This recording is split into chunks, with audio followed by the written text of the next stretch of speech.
Hey guys, it's me, 8144. Today, guys, I'm back on my second channel, guys, 8144 Extra, and today we'll be discussing about quite possibly one of the best underdogs of the series that we have, and it is Harold. Now, before we get started with this video, I do want to make things clear that this is just my opinion. This is not a factual thing, so don't get too offended in the comment section below, because I'm sure there are some other characters you guys will probably consider as better underdogs, like Noah. You guys might say Cody, Cameron as well, Beth, etc. and everything like that. And today I want to give you guys why I personally think he's the best. Okay, so if you're new around here, make sure you guys consider subscribing. If you do like this kind of content, this kind of channel is strictly for non-football related. My main channel, 8144, is pretty much my football channel. This is more like just secondary, and that kind of thing. Discuss anything non-football related, basically. So hope you guys do enjoy that. And without further ado, let's go ahead and get started. So now, before we dive into Harold, let's talk about this first. Let's talk about the other underdogs that we have. So let's look at the underdogs just particularly from the first generation, because it's really hard to look into the other generations because they're not in the same cast, everything like that. So let's look at from generation one. I think there are a few characters we can make. You can put Tyler in that category. I think you could put Noah in that category, Cody as well. And you can also put Beth. You can even put Lindsay as well. Now I don't want to put Beth in there because Beth technically won Total Drama Action, so technically it doesn't really make sense to count that. And by the way, guys, if this wasn't obvious enough, this will be spoiler filled. So if you haven't seen Total Drama Island to World Tour, do not watch this video. I think that should make that clear. Anyways, back to what I was saying though. Let's look at the other characters. Let's look at Tyler in particular, because Tyler is a good case, and I do think that Tyler. It's a shame that he never made the merge phase, because I think he's actually a really interesting character. He's always a very he always gets injured. Is always a character that Lindsay forgets him. And he's a cool guy. He's a nice guy. He makes good friends and everything like that. It's just that he's just so naive, and that's pretty much the big problem with him. And that he's not really, that kind of he doesn't have that. He's not really been given the same treatment. As for Noah, he's also kind of a similar case to Tyler. But I feel like Noah, they've already kind of redeemed him, and they already gave him Redonkulous Race, and which became he was pretty prominent in that season. Obviously having a relationship with Emma and everything like that, and so he's like a snarky guy that makes sarcastic comments and everything like that, and that kind of thing. And I just don't really think that he was all that amazing in Redonkulous Race. I feel like Owen carried him most of that season. Now let's talk about the other guy, Cody. Cody is probably the closest person that Harold can compete with in Island in the first gen. My issue with Cody though is that yes, he is an underdog.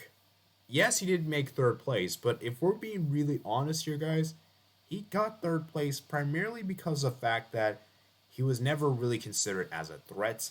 And also another thing to note is that Sierra also carried him for most of that season. Sierra actually helped him most of those challenges. And also another thing to note here is that Cody was on the strongest team. And whenever it came down to elimination time, they always wanted to vote up either Heather or Courtney or Gwen. He was never really a threat. In fact, he only got one vote in the entire season. So, which was by Alejandro, as we all know.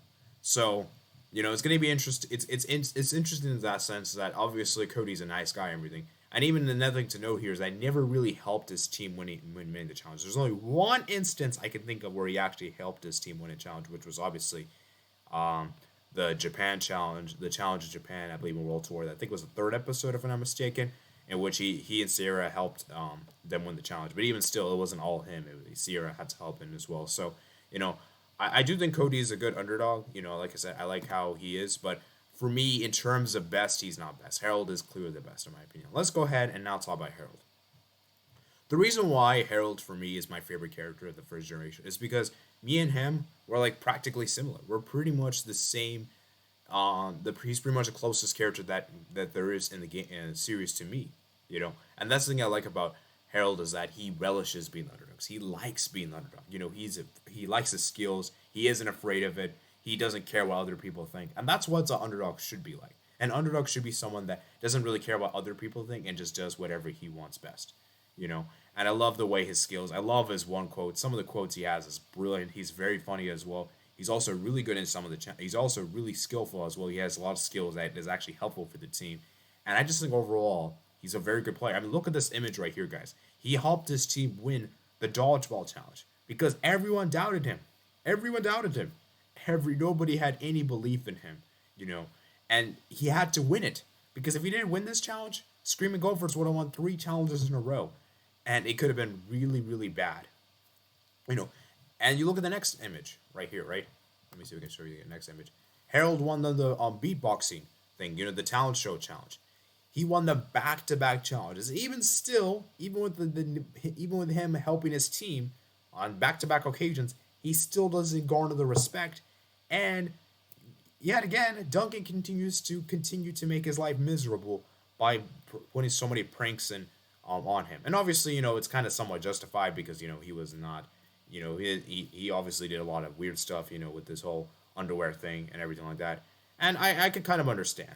But, you know, we all know what happened in Children Island. He got so fed up with Duncan abusing him and doing everything. He decides to get at him by getting at his love life. Basically rigging the votes to have Courtney get eliminated instead of him. Which I gotta say, man, was one of the best moments of Harold has had. This might honestly be the best moment Harold's had in the entire Trouble Drama franchise. This is an incredible moment because it shows that he isn't just going to be laid down and beat at. You're going to keep coming at him and he's going to accept it, you know, beat after beat. He's going to get at you, you know. And this is what you got to appreciate with Harold is that he does something, the remarkable thing, you know, and he gets at Duncan, you know. And obviously the conflict still continues in Troll Drama Action, you know. And once again, guys, another challenge in particular where his team he needed to do this. Even Chris was a bit worried.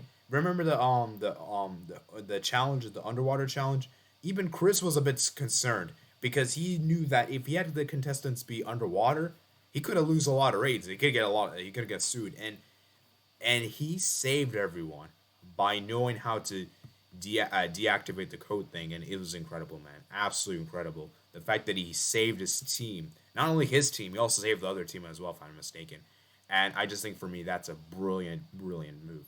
You know, I just love Harold and Children action. It's a shame that the only issue I have with him in action is not really his fault, but it's more so the writer's fault. I really wish he had made the Final Four because if he had made the Final Four, it would have been perfect. Because I still think to this day he should not have. Owen should have outranked him. That was completely stupid in my opinion. You know, and I still admit to this day it's the worst Troll Drama Final Four we've had in history. You know, and I like how he stood up to Duncan. You know, he uses num skills, everything like that, and he's just a great character, you know. And Duncan even helps Harold win the challenge. You know, Duncan actually motivates them. The two were working together in pairs in the, I believe it was episode 22. You know, and yeah, and like I said, man, it was just brilliant. Harold standing up, and he finally wins it there, and everything like that. I just think it's brilliant. So for me, guys, Harold is the best underdog, and I just think that he's a great character. You know, he's a great character. Obviously, I know his stay at World Tour is a bit short stay. You know, obviously, we know what Alejandro did. He basically manipulated him to quit and everything like that. So there's not really much to discuss there on World Tour. But I just think that for me, guys, he's just a character that I really think deserves to win one of the Total Drama seasons. I think if Total Drama are going to ever return with his original cast, which I don't think they will anytime soon, but let's just say they do, I think he's one of the characters that actually deserves to be a finalist because I think for me he's a great character, one of the best underdogs too the series has ever had, and I just like him as a character, man. His skills, everything like that. I just think he's a great character, and he deserves a lot more appreciation. So I want you guys to comment down below. What do you guys think? Am I wrong in saying this? Do you guys not agree with me? I want to know what you guys think in the comment section below. Please comment down below your thoughts. Subscribe if you're new here, like this video if you enjoy, and comment down below what other videos you guys want me to do Total Drama related, because I'm gonna be trying to make these videos. Obviously, I can't really do. It's gonna be hard for me to upload here daily, but try to expect like 1, 2, or 3 videos every week. Because like I said before, guys, this is my second channel. My main channel, if you guys are interested, is called 80 Summer for 4, and it's pretty much the same thing as this, except no extra. So, hope you guys do enjoy that. And without further ado, guys, I'll see you guys later. Peace out.